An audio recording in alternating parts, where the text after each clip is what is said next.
Bem-vindos ao Direito a Falar. No programa de hoje viemos até à Faculdade de Direito da Universidade Católica de Lisboa com dois temas em pano de fundo. Desde logo a distinção que esta faculdade, as pós-graduações desta faculdade receberam esta semana, foram classificadas pelo Financial Times como das mais inovadoras do mundo, num ranking que distinguiu 82, sendo que destas apenas 14 estão integradas na Europa continental. As da Católica são, de facto, as únicas portuguesas distintas. Mas também no programa de hoje aproveitamos para falar da empregabilidade dos cursos de Direito e para isso convidamos Luís Barreto Xavier, coordenador das pós-graduações da Faculdade de Direito da Universidade Católica Portuguesa, António Casanova, CEO da Unilever, Jaime Esteves, partner da Price. Este programa é, como habitual, uma parceria entre o Económico TV e a revista Advocados, daí a presença de João Teves, diretor desta publicação. Muito obrigado a todos pela vossa presença. Dr. Luís Barreto Xavier, começava precisamente por si. Hoje também viemos à Universidade Católica e aqui à Faculdade de Direito porque está a decorrer o Job Shop, a loja de emprego, se fizermos uma tradução direita, mais não é do que a apresentação das várias empresas, sociedades, aqui na Católica, junto dos alunos finalistas. Até que ponto é que têm conseguido casar este casamento que nem sempre é perfeito entre a oferta do ponto de vista académico e a procura no mercado de trabalho? Eu penso que uma das linhas estratégicas da faculdade tem sido, desde há 10 anos, o olhar para fora. E olhar para fora significa, designadamente, olhar para o mundo do trabalho. As faculdades de Direito tradicionalmente são faculdades um pouco conservadoras, orientadas para a análise teórica e para as grandes construções dogmáticas. Tudo isso é importante, mas percebemos que tínhamos que olhar para aquilo que está por fora dos muros da faculdade. Isso é importante, mas não é prioritário, é essa a vossa visão? Exatamente. Prioritário é fazer melhor, no sentido de oferecer a um mercado indistinto de licenciados em uma série de áreas, e designadamente em Direito, oferecer uma formação que está em estreita colaboração com os atores, com as forças que se movem no mercado jurídico e no mercado da economia, se quiser. Têm dados sobre a empregabilidade, por exemplo, dos vossos cursos, das vossas licenciaturas, mas também das pós-graduações? Temos dados extremamente positivos. Um inquérito aos ex-licenciados, ou aos licenciados da faculdade, desde o seu início, mostrou uma percentagem quase de 100% de empregabilidade. Inquéritos recentes aos grandes escritórios de advogados, aos 15 maiores escritórios de advogados, revelaram que estas organizações, quando procuram licenciados em Direito, recrutam em grande medida na Católica. Isto é, a percentagem dos seus advogados ou dos seus colaboradores que são recrutados na Católica é muito superior à percentagem de licenciados que nós mandamos para fora. Somos uma faculdade de dimensão pequena, licenciamos 4% dos juristas em Portugal, mas, por exemplo, 28% dos juristas recrutados pelas 15 maiores sociedades tinham formação pós-graduada na Católica e 24% eram licenciados na Católica. Que o próprio Direito é das áreas de formação com maior desempregabilidade, os vossos dados, de facto, acabam por saltar à vista neste oásis. Pois, eu gostava de dizer alguma coisa sobre isto. Isto é, se formos olhar para as estatísticas que estão publicadas, e publicadas designadamente no site do Ministério do Ensino Superior, nós encontramos uma série de cursos com grandes percentagens de desemprego. O Direito não é dos cursos, de longe, dos cursos com mais desempregados em geral. Mas, se pensarmos em faculdades,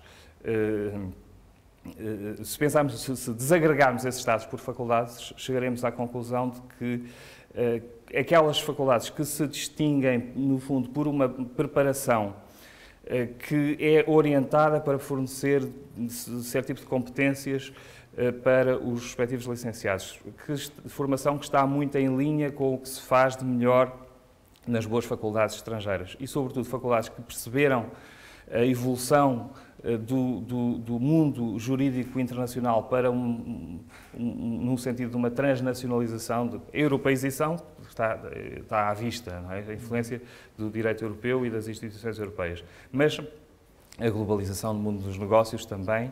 Portanto, esse é sem dúvida um bom tema, já cá voltaremos, até para introduzir o Dr. António Casanova. É, enfim, CEO da Unilever, contrata normalmente juristas, entre outros tipos de alunos com outra formação. Como é que olha para este casamento nem sempre perfeito em Portugal entre aquilo que é a oferta saída das universidades e a procura no mercado de trabalho?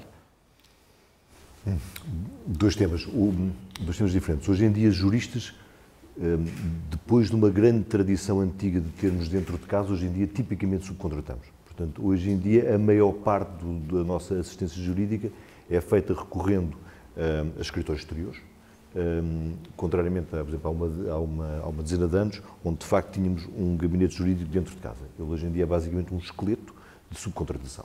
Porquê que optaram por esse modelo? Por duas razões muito diferentes e ambas muito relevantes. Uma, há muito mais especialidade agora do que existia há 10 anos e, portanto, hoje em dia temos a necessidade de conhecimentos mais profundos numa série grande de áreas, por exemplo, direito da concorrência, etc., que há 10 anos eram muito mais exíguos e fáceis de apanhar. Portanto, enquanto que há 10 anos a maior parte das nossas cidades eram generalistas.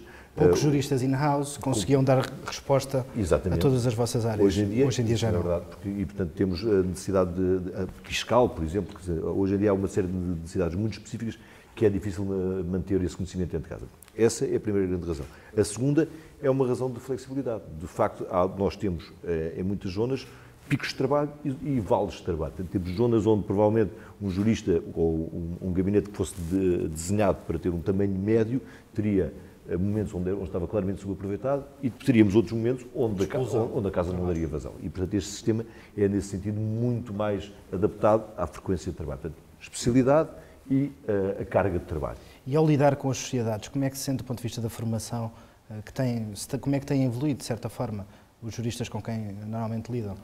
Eu tenho a noção de que as classes recentes, as classes no sentido inglês da palavra, portanto, as formaturas recentes, são de um nível de preparação elevadíssimo e provavelmente em crescendo, ou seja, cada vez mais sofisticadas. Tenho a noção que hoje em dia os alunos que saem dos bons cursos, e eu só tenho a noção desses, é muito difícil ter porque tipicamente as pessoas que entrevistamos têm uma qualidade muito superior àqueles que entrevistamos há 10 ou há 20 anos. Tenho essa noção perfeita de que temos cada vez pessoas melhor preparadas. E no que diz respeito, enfim, àquele segundo tema, como é que olha para o mercado de trabalho português e para aquela adaptação que é feita entre os números cláusulos, por exemplo, que é uma coisa que não existe em Portugal, isto é, a oferta dentro das universidades não está conjugada com a procura do mercado de trabalho. Existem, enfim, o tipo de cursos que normalmente mais formam desempregados continuam, de certa forma, a ser estáveis. Nos últimos 5 anos continuam a ser os mesmos, o direito, a comunicação social e outras ciências sociais. O que é que isto quer dizer? Eu acho que o tema é super complexo, mas tentando dar 2 ou 3 grandes áreas. Uma, de facto, existe em Portugal uma tendência pelo ensino superior, sem haver uma classe de ensino técnico que seria super importante existir. Não é preciso haver para todas as necessidades da sociedade licenciaturas. Há muitas necessidades da sociedade que seriam bem satisfeitas com o ensino técnico, que em Portugal quase não existe. 2, eu tenho a noção de que as pessoas são livres para fazer o que quiserem com o seu dinheiro. E, portanto, se a pessoa quer ir tirar um curso de comunicação social pago do seu bolso ou do bolso dos seus pais, que faça. Não existe, mas é uma obrigatoriedade da sociedade lhe dar emprego no fim desse trajeto. E, portanto, acho que como sociedade, acho que como Estado temos a obrigação, porque isso é pago com o dinheiro de todos, o Estado tem a obrigação de ter a noção em que zona é que é formar as pessoas. As pessoas depois têm claríssima capacidade de fazer o que quiserem com o dinheiro delas e, portanto, se há faculdades que se dedicam a formar pessoas em áreas fornadas de desempregados, não é um problema da sociedade em si, se bem que podíamos sempre argumentar que é um bocado um desperdício de investimento mas as pessoas aí julgam por elas. Eu também acho que o sistema se autoalimenta, ou seja, quando existe esta comunicação social, acho que é um bom exemplo disso, quando existe a noção de que depois as pessoas de comunicação social são dificilmente em empregos, ou são empregos poucas e a níveis relativamente baixos de salário, o sistema alimenta-se de tal forma que a geração seguinte já tende a corrigir esse tiro. E a não procurar esse tipo de cursos. E a não procurar esse tipo de cursos. E, de facto, existe uma meia dúzia de cursos que são relativamente omnipresentes através dos tempos. Direito é claramente um deles, porque tem a noção que é um curso bastante generalista e que, portanto, que tem uma capacidade de preencher entrar várias em várias funções. áreas, claro.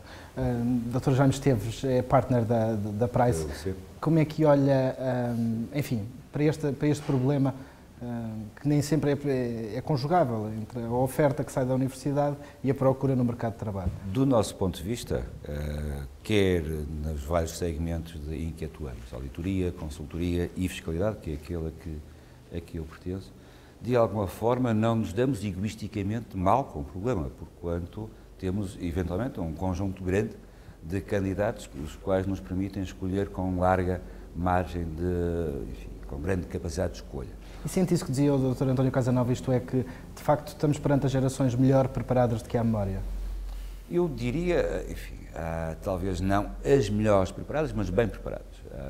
Não creio que, genericamente, economia, gestão, direito, enfim, humanidades, ciências sociais em geral, não diria que tenhamos um nível extraordinariamente mais elevado de preparação à saída da faculdade. Eventualmente mais mundo, eventualmente mais exposição, mais capacidade de interação. Maior variedade de competências ou não? Maior variedade de competências e, eventualmente, correndo o risco de ser politicamente incorreto, alguma menor vontade de aplicar essa capacidade de competências que existe. Ou seja, parece-me que a faculdade, eventualmente bem, coloca as pessoas mais cedo no mercado de trabalho. A Bolonha, por exemplo, força a esse efeito, eventualmente com uma menor maturidade, a qual rapidamente se ganha no mercado de trabalho. No entanto, eu diria que, eventualmente, os candidatos recém-licenciados poderão hoje apresentar, talvez, genericamente, uma menor vontade de agarrar oportunidades. E, eventualmente, será a crise um fator de mudança também nesse aspecto. Vocês na Price procuram jovens licenciados? Todos os anos, nós todos os anos recrutamos. E o que é que procuram? Que tipo de perfis? Bom, excelentes alunos ou, além disso, bons alunos com competências, enfim, discutimos isso há pouco, discutimos isso há pouco. Obviamente que o perfil académico é determinante. Eventualmente poderá, em casos muito excepcionais, aparecendo uma competência rara, o perfil académico menos conseguido poder ser ultrapassado, se for demonstrado por que ocorreu, mas será claramente um handicap à partida. Portanto, nós obviamente começamos por pedir um excelente perfil académico, não significa exatamente as melhores notas daquele curso, algumas notas que comentámos são obviamente claramente aceitáveis e até bem-vindas. No entanto, procuramos elementos diferenciadores. Nós apostamos muito no trabalho de equipa, acreditamos que a multidisciplinaridade e a diferente origem académica e as diferentes valências fazem um todo melhor e, portanto, cultivamos essa diferenciação. Significa que, no fundo, queremos encontrar gente com criatividade, gente com vontade de trabalhar, gente que estudou mas fez outras coisas, e, portanto, gente que consegue aportar valor à organização. Antes de passar a palavra, deixe-me só ouvir o João Teves. O João, além de licenciado em Direito, é advogado, é também diretor da revista... Licenciado em Direito aqui na Universidade Católica, em 96. João, ouvíamos, enfim, o Diário Económico ouviu há pouco tempo o bastonário da Ordem dos Advogados dizer que a Ordem não é o caixote de lixo, e a expressão é dele, naturalmente, das universidades portuguesas. Quero com isto dizer que, de facto, eles continuam a viver de costas voltadas. Por um lado, quem pretende ser advogado e que tem naturalmente de passar pela Ordem, por outro lado, enfim, as próprias universidades que formam juristas e não apenas advogados. As universidades não formam advogados, as universidades formam licenciados em Direito. Depois temos o problema de Bolonha. Bolonha, de facto, se o licenciado não se quiser se especializar, eventualmente pode querer procurar mais cedo o mercado de trabalho e, no caso dos advogados, é evidente que, não havendo números clausos, acaba por ser, digamos, não estou a dizer que o caixote do lixo, diria que é uma expressão excessiva do bastonário, mas é verdade que se nós formos verificar todas as saídas profissionais, existem muitas vezes situações em que os licenciados optam por ir para fazer o estágio de advocacia enquanto não encontram outra solução, nomeadamente magistratura. Mas faz algum sentido que o próprio estágio seja cada vez mais caro e com menos abertura ao total de licenciados em Direito? Eu não sou totalmente contrário a um sistema de restrição de acesso, porque eu acho que a massificação da advocacia traz problemas deontológicos graves e de imagem da própria profissão, porque quando toda a gente é advogada, não é? Depois o que no fundo hoje em dia sucede é que temos 9.500 pessoas que estão a fazer proteção jurídica. É que o mercado também não comporta tantos advogados. Nós dizemos, sim senhor, o mercado corrige e só os melhores é que ficam. É verdade, mas entretanto, se tivermos tantos advogados no mercado, aqueles que podem ser menos bem preparados ou deontologicamente que não estejam tão preparados também nessas valências, criarão problemas. E deixa-me só dizer-te uma coisa, Francisco, que me parece que é importante, é que como a Universidade Católica cria depois uma especialização para quem termina o curso pós, no fundo, o Bolonha, pós-licenciatura, e o que nós vemos é que, tanto na ordem dos advogados, apesar da criação das especialidades, como também, de forma preocupante, nas magistraturas, a formação que é dada, quer para ser advogado, que é mais débil, quer para ser juiz, mesmo sendo cientificamente mais, digamos, mais forte, é ainda generalista. Também é sempre, assenta em penal, processo penal, civil, processo civil. Está a falar na formação da Ordem e do SES? E do SES. E isso é preocupante, porque nem sequer vai de encontro àquilo que se pretende com o novo mapa judiciário de especialização. Portanto, mesmo a formação pós-curso, tanto das magistraturas, tem pouca especialização. Como não assenta em especialização. Eu gostaria de... Passando-lhe a palavra, eu gostaria de colocar uma pergunta que tem a ver precisamente com esses estudos pós-graduados. Numa altura de crise, os da Católica custam, grosso modo, entre 12.000 e 14.000 euros a anuidade. Creio que não estou enganado no valor. Até que ponto é que a crise, de facto, afeta a capacidade que muitos alunos têm de apostar nesta formação? Antes de responder à sua pergunta, Francisco, queria dizer só duas notas. Uma primeira sobre o que disse o Jaime Esteves. E que se interliga um pouco com o que disse também o João Teves. A minha ideia é a seguinte, a propósito de Bolonha e da maturidade dos nossos estudantes e do recrutamento de juristas. Na minha perspectiva, o mestrado não deveria ser exigência necessária para o acesso às profissões jurídicas, designadamente à advocacia. Apesar de ser responsável pelo ensino pós-graduado na Faculdade de Direito da Católica... Faz essa distinção. Acho que, contrariamente ao que defende o bastonário, acho que o mestrado não deve ser indispensável ao acesso ao estágio. Mas isso não significa que eu não recomendo os meus alunos... Respondendo à minha pergunta em relação ao valor, até que ponto é que... Não me esqueço disso, mas o que eu queria dizer é que acho que faz sentido uma formação, percursos diferenciados. Há pessoas cuja maturidade pode excepcionalmente permitir um acesso a um estágio de advocacia ou a entrada numa empresa ou numa consultora, e pode fazer todo sentido. Mas para a generalidade das pessoas faz sentido fazer sim um mestrado, um LLM, outro tipo de formação pós-graduada em Portugal ou no estrangeiro. Francisco, este reconhecimento do Financial Times, não é, diz respeito não a toda a oferta pós-graduada da Católica, mas aos seus programas internacionais, os LLMs, Master of Laws, que no fundo surgem nos Estados Unidos e desenvolvidos também em grande medida na Grã-Bretanha, e que a Católica introduziu em 2006. Até que ponto é que a procura é não afetada são pela cursos crise? caros. A procura, felizmente, desde 2006, 2007 até agora, todos os anos tem subido. Neste último ano, subiu fundamentalmente graças à procura externa, à procura internacional. Isto é, temos 50% dos nossos alunos que vêm de diferentes países estrangeiros. Este ano não tivemos uma subida de candidaturas nacionais. Para o futuro, eu prevejo que esta tendência se mantenha, na medida em que, embora se trate aqui de um investimento numa diferenciação, quer dizer, é óbvio que em tempos de crise em que vivemos e em que a diversidade de percursos é valorizada, como dizia o Jaime há pouco, a diferenciação também na formação pré e pós-experiência é fundamental. E desse ponto de vista, quem não estiver preparado para lidar com um mercado muito globalizado não pode aspirar a ter uma progressão profissional em grandes organizações.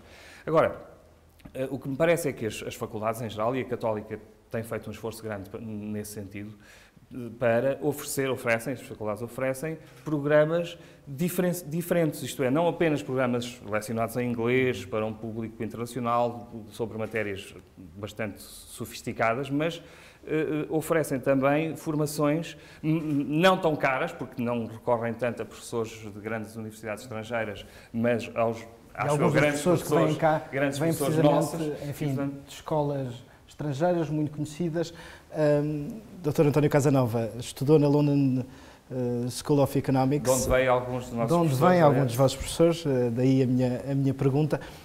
Como é que olha para o próximo ano, enfim, do ponto de vista do país e tendo em conta, precisamente, muitos licenciados, recém-licenciados, que chegam ao mercado saturado, com o desemprego a aumentar, com uma capacidade de contratação das empresas a cair? Como é que avalia o que temos pela frente? Não de forma muito diferente daquela que é o consenso, ou seja, a noção clara que eu tenho sobre 2012 é que vai ser um ano difícil para as empresas, onde as empresas vão ter uma necessidade grande de se reestruturar e acho que isto é, seguramente no universo que conheço, uma preocupação grande minha e das pessoas que têm posições equivalentes. Isto é verdade através de uma série de setores, porque poucos setores ficarão incólumes a esta crise. O senhor certamente também não passará. Seguramente. Como é que está a fazer essa antevisão de um imprevisível ano de 2012? No nosso setor, como em quase todos, a grande pressão é sempre uma pressão de custos. Não é? Portanto, basicamente, e também não poderia deixar de ser de outra forma. De facto, Portugal não vai conseguir continuar a consumir aquilo que consumia. O que quer dizer que todos nós vamos ter que preparar para vender menos. E, portanto, para vender menos temos de ter estruturas mais pequenas ou pelo menos mais baratas. Há bocado dava um retrato do país, enfim, muito duro, mas muito interessante em relação àquilo que temos pela frente, que apontava, enfim, não só o nosso rendimento a cair para de há 20 anos atrás, enfim, vamos de facto viver um momento extraordinário como nunca vivemos, é isso que... Como nós nunca vivemos, quase certeza.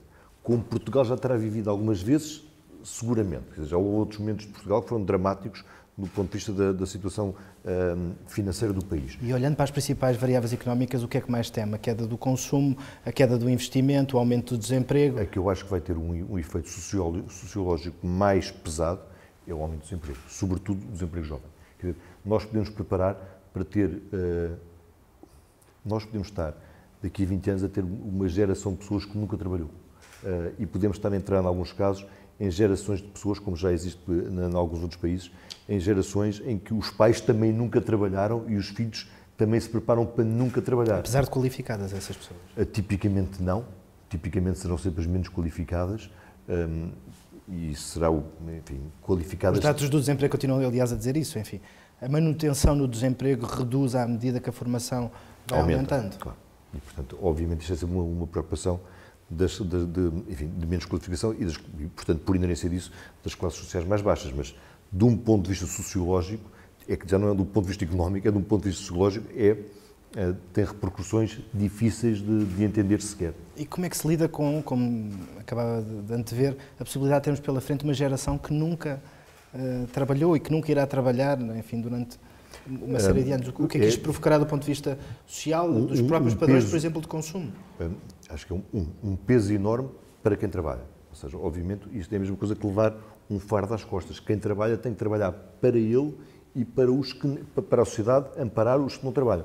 Depois, tem um problema enorme, que é o problema de um fosso económico entre, e de facto a verdadeira riqueza é quem trabalha versus quem não trabalha. E vai ter duas classes que são, exagerando, que a permanência de uma delas depende da sua capacidade de ter ou não emprego.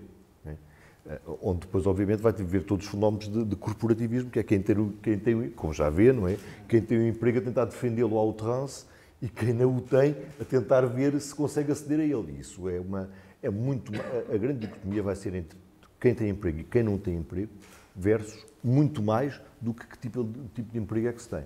Enfim, com nuances. Mas...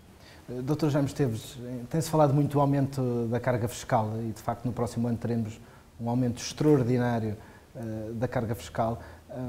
Como é que olha para o ano de 2012, acompanhando de facto de perto esta área? Há algum dado que mais o preocupe do ponto de vista deste aumento da carga fiscal? Neste momento há um conjunto grande de dados que me preocupa. É mais tudo junto que um setor individualizado? Sim, mas aquilo que de alguma forma nós temos capacidade de controlar e que portanto é aquilo que nos deve preocupar mais, porque é aquilo que conseguimos gerir, eu diria que a nossa capacidade de conter o déficit, que é orçamental, que é externo, e felicito a Católica por fazer parte dos serviços transacionáveis e por essa forma dar também nesse aspecto um contributo muito forte.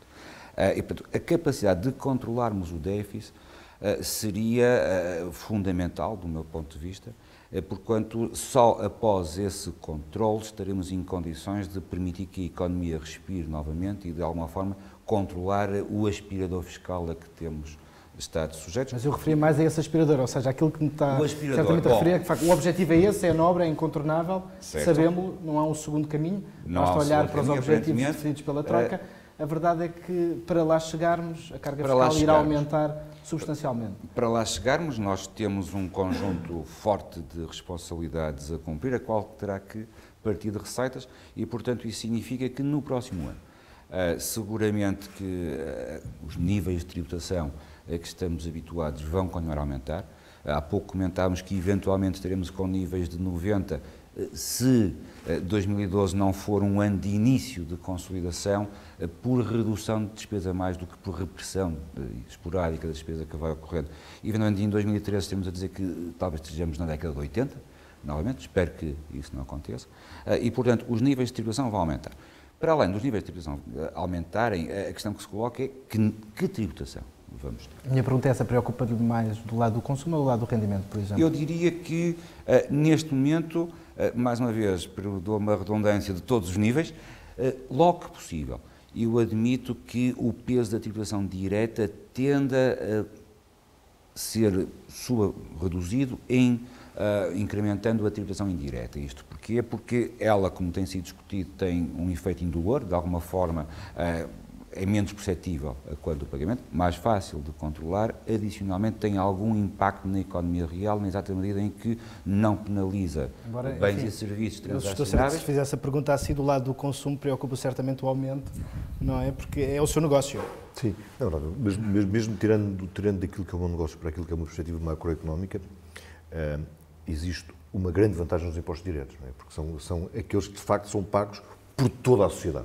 E, portanto, aí consegue ir a todos os fenómenos de evasão fiscal que tem e que se espera que não aumentem na situação atual. Porque, obviamente, a subida de taxação convida imenso à evasão. Portanto, os impostos diretos têm essa enorme vantagem. Tem uma segunda vantagem que, obviamente, consegue direcioná-los para o tipo de consumo que não quer. E, portanto, enquanto que a indireta não condiciona de forma nenhuma. Tem, obviamente, o problema de ser socialmente injusto, uma vez que os impostos diretos sobrecarregam muito mais. São normalmente, enfim, cortes cegos. São cortes cegos e sobrecarregam no rendimento das pessoas. Quem consome mais como percentagem do rendimento, o que normalmente são as classes sociais mais baixas. Esse é o problema, esse é o único grande problema dos impostos diretos. E no seu caso concreto, está preocupado com o aumento substancial da carga fiscal sobre o consumo? Nós temos duas áreas de produtos, que são as margarinas, por um lado, e por outro lado, soft drinks, onde vamos ter aumentos de impostos enormes. Em soft drinks, vamos passar de... Soft drinks, basicamente, são tudo que são refrigerantes.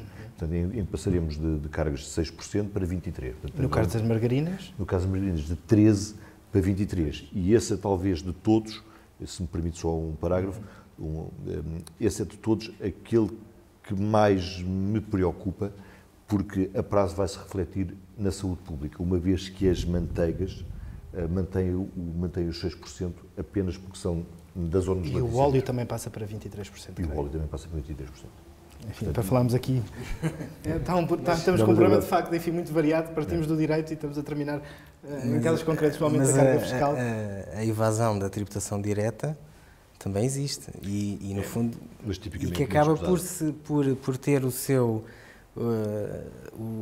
fundamento na evasão da tributação indireta, porque eu, ao evadir-me da tributação indireta, depois consigo pagar salários no fundo por fora, por exemplo. Se bem que o que me parece que a evasão da tributação direta dá-se muito mais nas empresas por causa da TSU do que propriamente pelo montante. Mas também no consumo, quer dizer, de facto existe a possibilidade de comprar a Espanha, que é uma evasão da taxação direta em Portugal, por substituição por um país onde o IVA é mais barato numa série de categorias. Portanto, tentando aqui, enfim, se me permitem recentrar a nossa conversa, regressando aqui à Faculdade de Direito de Lisboa, ao Direito, a esta formação de facto, enfim, multifacetada.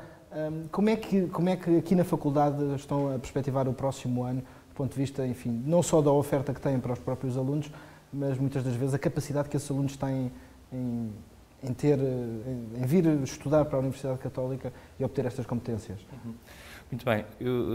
De um lado, já agora, deixe-me dizer, já que se falava de fiscalidade, que uma das vantagens de não sermos uma universidade estadual é termos alguma capacidade de resposta rápida e estamos a desenvolver muitos programas na área fiscal, portanto, através do projeto Católica Tax. Isso significa, de alguma maneira, também um ajustamento da nossa oferta às necessidades do mercado jurídico atual. Por outro lado, é evidente que, quanto ao acompanhamento que nós damos aos nossos alunos, há uma atenção redobrada ao nosso gabinete de saídas profissionais, ao Career Office. E, portanto, que é já tradicionalmente um ponto forte da faculdade, quer ao nível da licenciatura, quer ao nível... Tem cada vez mais procura, menos capacidade de oferta, isto é, há muito mais gente a procurar certamente emprego e muito menos empregos para oferecer. Em abstrato e ao nível nacional é evidente que sim, mas a presença, por exemplo, aqui no Job Shop de mais de 40 organizações, incluindo todas as maiores sociedades de advogados, é uma iniciativa da Faculdade de Direito que desde há cerca de uma década visa trazer à faculdade os protagonistas do recrutamento de licenciados e pós-graduados em Direito. Isto significa que todos os grandes escritórios, várias grandes empresas, consultoras, estão aqui, estão também protagonistas de outras profissões jurídicas, como as magistraturas ou a diplomacia, e não apenas se debate o que é, hoje, por exemplo, debateu-se a crise precisamente como oportunidade e como surgem oportunidades a partir da crise, mas este é um lugar em que também os nossos alunos podem contactar diretamente futuros recrutadores, proceder diretamente ao contacto com eles e o recrutamento nasce também daqui. Mas ao longo do ano há uma procura dessas organizações dos nossos alunos. Houve um dado em relação, enfim, à distinção desta semana do Financial Times que eu achei muito curioso, foi depois perceber a quantidade de grandes professores, do ponto de vista internacional, de grandes universidades americanas, mas também europeias, desde logo também, enfim, britânicas, não só da Europa continental. Todos estes professores vêm dar aulas à Universidade Católica. Como é que têm conseguido, enfim, fazer de Portugal, enfim, um ponto, um centro para todos estes professores internacionais que certamente terão muitas universidades em todo o mundo a querê-los a dar aulas? Foi um crescimento discreto, começando, mas com ambição. A ideia, penso eu, foi sempre não a de estruturar e encontrar aqui uma espécie de parente pobre dos grandes programas nos Estados Unidos ou na Inglaterra, foi sempre o de procurar uma qualidade pelo menos equivalente à das melhores escolas e oferecendo mais-valias também noutras áreas. Quais são as nossas mais-valias? Para além da qualidade académica, que não se distingue dessas boas escolas. Um professor de Colômbia, um professor de Stanford, de Oxford, para vir a Lisboa dar aulas na Católica, não é certamente... Enfim, o que é mais?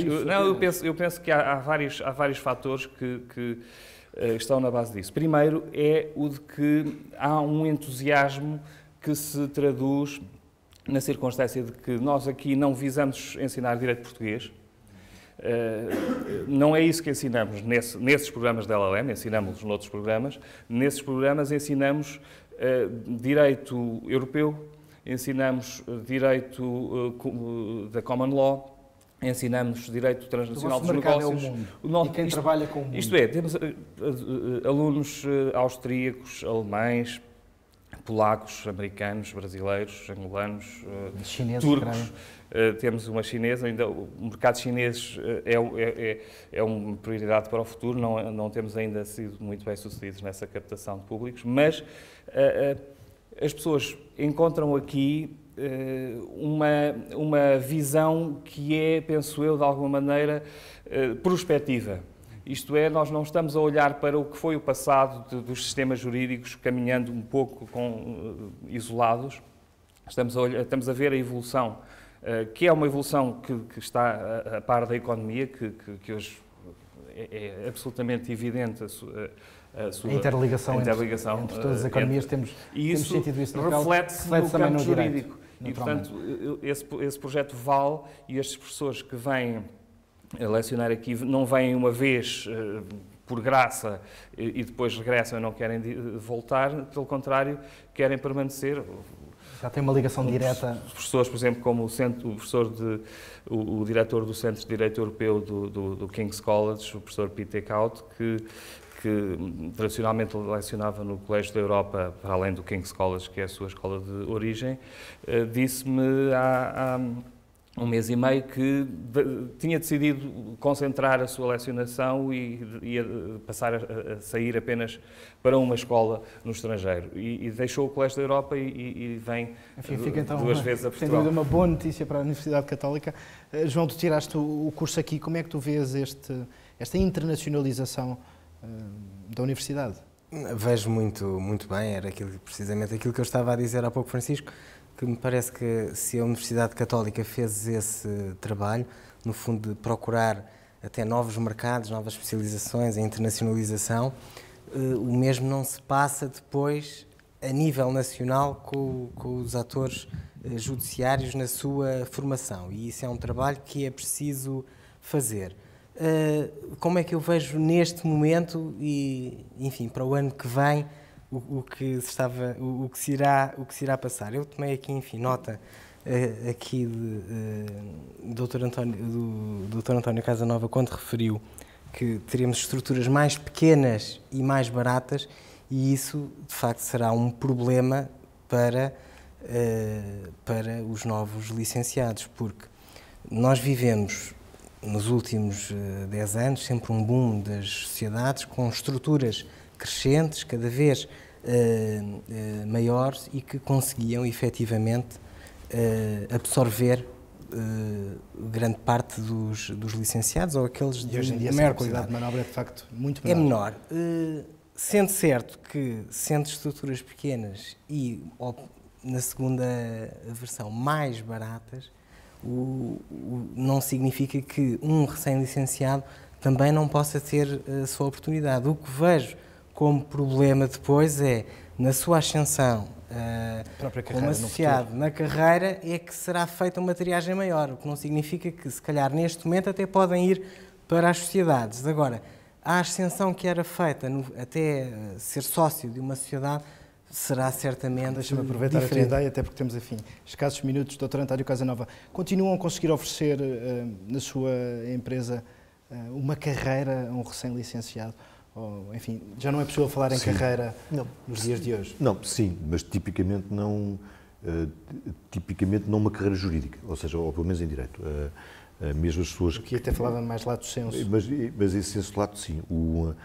Continua a haver renovação e muita dela forçada, portanto, no sentido em tentar forçar a que exista um atrito que naturalmente não surge. A sua empresa-mãe, enfim, a Jerónimo Martins é um caso de sucesso na internacionalização. Temos o exemplo claro agora da Colômbia.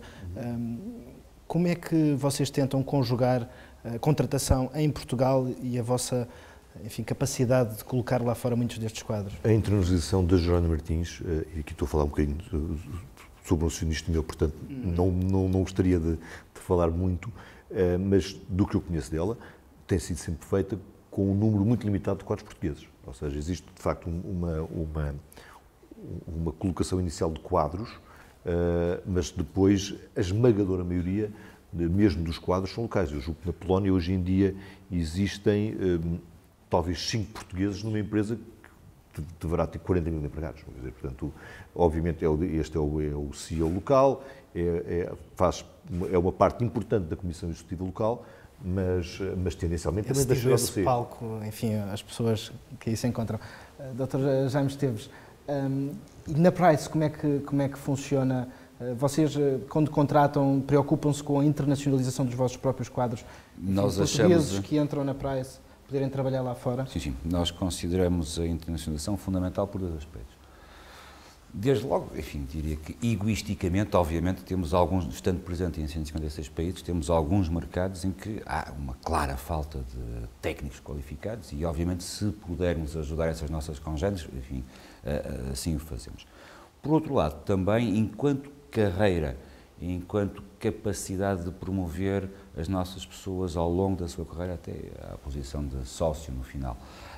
Entendemos que a exposição externa, ter mundo nos pés, é fundamental e, portanto, nós fomentamos extraordinariamente essa capacidade, quer de colocar pessoas fora de Portugal, quer de receber quadros estrangeiros também, de alguma forma, enfim, como a Católica, também diferenciando as fontes ao nível dos professores e diferenciando os mercados. Do ponto de vista prático, quem hoje em dia entra na Price em Portugal tem oportunidades, não só nos PALOP, certamente, enfim, que são mercados onde há uma grande conjugação, óbvios, mas além dos PALOP existem essas oportunidades. Nós temos sistematicamente colegas nossos no estrangeiro, não fomentamos parcerias ou troca de mercados geográficos de imediato, gostamos de esperar 3 anos para formar bem as pessoas, dar-lhe competências para poderem ter o máximo partido dessa experiência internacional.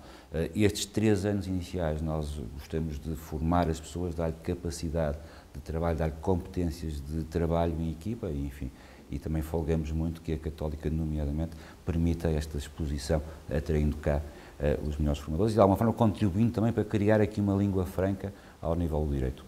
Muito bem, meus senhores, agradecer a vossa participação. O Direito a Falar por hoje fica por aqui. Regressaremos na próxima semana com outros convidados, outros temas, mas também com o princípio de sempre. Haverá novamente Direito a Falar.